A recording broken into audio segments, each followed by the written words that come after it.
That's a very delicate area for me because one of my area of focus is deliverance.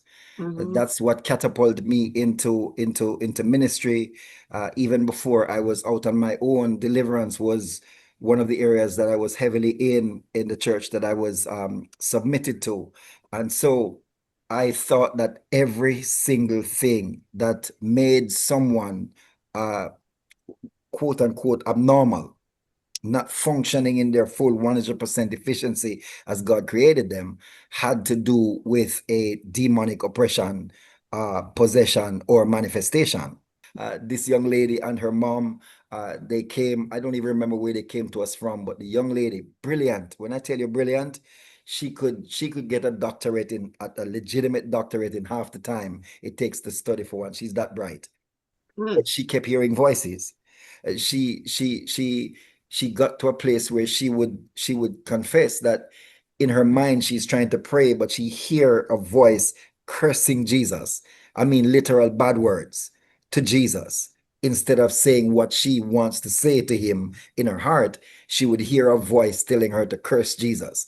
And these voices started to affect how she saw herself, what she did, and her poor mom was going out of her mind trying to help this daughter that she loves so much, and she would bring her to us, and I would just be out of my depth. I wouldn't know Mm. what to do except try to cast out that devil. We must know when we're out of our depth, because she did not want to go. She believed in the power of God, and she did not want to go to any doctor. We must know to recommend that a medical process, that an assessment by professionals who are trained in that area, to Mhm. then give us an idea of what's going on so we know now how to legitimately pray.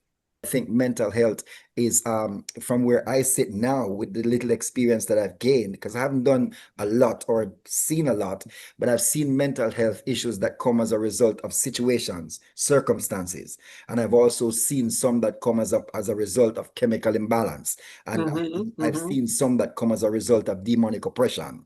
Yeah. So there are different things, and that's why now, when I do a deliverance session, um, if it takes 3 hours, 2.5 hours of that is communication, Mhm. consultation, Mhm. finding out what's going on. What are you thinking? What are you feeling? What's been in Right. your past? What have you been involved in? And it begins to eliminate based on experience. And so you get to a place where you can identify whether this is a medical issue that needs to refer to a doctor. It's a situation driven by some trauma, driven by something that happened, rejection, and then you can, and so you couple that with discernment as you're going along and hearing, and so you can get to that place of full solution.